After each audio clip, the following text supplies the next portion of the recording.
Yeah, me sure be wow, her Miss Abby or YouTube channel. The Diande Asonaba Usu Edumi. Your number one natural health advocate, Meda Organic Foods Ghana, and as a healthy soul enterprise. Now, Mamonity, I said, yeah, it's all about your health, and then near ma why desperate. Now, open solution, Nansunya solution, and then Organic Foods Ghana. If you near mount natural means I bet media solves our problem. And then Casenche. Now I think say most of the times in your videos be on my third the year for caves. A mom person build the caves, some breast, some hips near the other. Now the donor a bioma of fat drugs, chemical drugs near the nafi as a man side effect. Now when I young so you need be a near ma and natural. I bet me a boa no at me a better sackets we are for hands also emerald.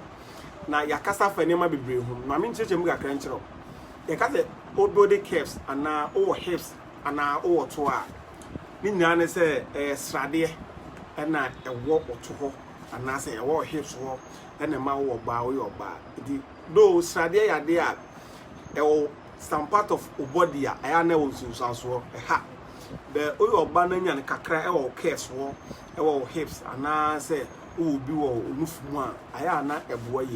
Now, the attorney says, Radia about or belfum, I dare more for yakasi, and they are a best save you if you were funny could go a chidia. I am never your bounce or your best man. And then a month for be I had this for some person munyano. A year, a quana, a natural, Nelson, quino. And today be a tidy videos by a church. Now, Nina, hormones, and my hormones are a bois. Na unya side we say natural, which is estrogen and the progesterone. Na was our hormones no do and it me bua na bedo sa KFC naturally. Last year kasafa maka, fenugreek, even wadiam, donquai, vitex. There are so many natural supplements. Primerifica, fennel. I'll bet me I know I do the KFC naturally. Na when you say a trail, say open say obode sa KFC we are. Obioma na opese onya ne to ne nko a na nufu ne de ompe obi onso ope nufu ne nko a na ne to no ompe na ekwan ben so na opese unya ade ne unufu nko a obenya ana unya oto nko a obenya ana ope o caves se o ass ne ade a obenya enti ba bia o design no eho na opese eba but akwakwa yete say sa natural supplement ne ade a ofa internally a na umpenufu ana unufu ne ba so umpe eto ana oto no eba nti eba ne sana ba bia o express nke enko na akope ba bia na umpe na afia ya se upeto a na umpenufu na onya nufu na onya to nti no yen Organic Foods Ghana ye cream sa cream no ye friend no hips and breast enlargement cream enu na sa cream we say ni cream a you combining all these ingredients. Cream no you combining all these ingredients and me bobo so ni nyina no fennel, fenugreek, wadiam, donquai, maca, vitex, saw palmetto, aguaje, all these ingredients no and you combining and they are intin one ma one person omo person munya nufu no omo person munya to omo person munya to no omo person munya nufu no obetimi apply sa cream no na de na me person yesua efa sa de wo ni one active ingredient a ebetimi aboa wo na ba bi a o feel o target place de wetimi abe wo de na eno ni we akpi ohia eno ni akpi seed ebi mfe ni Njansang se den na sa akpi seed natural chaos builder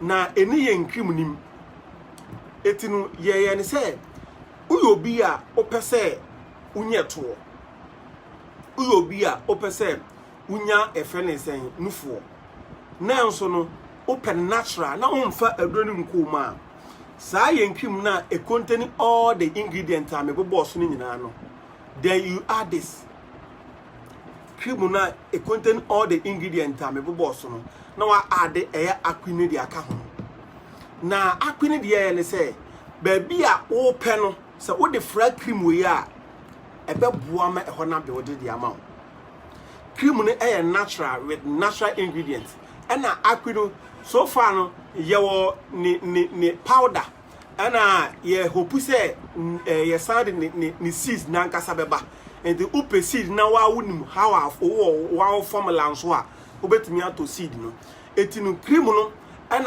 bat cream no and Akpi seed powder no obe mix it o de be fra eye u cream no na fe o de wa apply sometimes oko online on betre we say ebia obehia Akpi fenugreek oil no we have all those things but when containing all the ingredients ebetimi aboa wa build the curves e containing maka agwaje sopameto fenugreek fennel mirifica don quite all the ingredients build the curves without the Akpi so na beto Akpi no na wa take measurement wa fa kakra na they afraid cream no wa mix it ya yam ni yama na fe wo dey apply say o pese wo nya to a wo dey asresra wo to no and opa wo dware na wo dey asresra enumere wo dware na wo dey asresra we be ma desire result any baby a wo expectation ni wo we nya dey obenum akọ mu na fe baby a wo mpe no na fe aba na baby a wo pe no na no so aba na agwet say wo mpe ha aba wo pe na aba bom there be we better say o feel say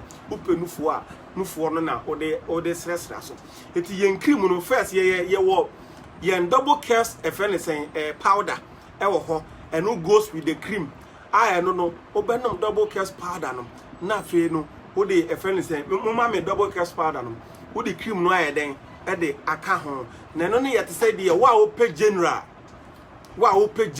te say bia wo pe say o build a friend saying onufu o to ba bia o de open ni nyina bi so open ni nyina bi dia ade a obefa we no internally double curves powder obefa internally so person o build ni nyina bi dia obefa double curves powder ni internally enti obefa we with the cream no obe apply with the Akpi seed no enu nie obe apply we say no obe o de powder no be fra cream no na one mix ni ye na o de accessory so o share better na say aletenku a obetimi kura de afra ka ho uni bi nso a no problem because we containing fenugreek oil, some containing fenugreek powder, some containing virgin coconut oil. Into with that sherbet and crown with me achieve your pet. There are so many testimonies about this product.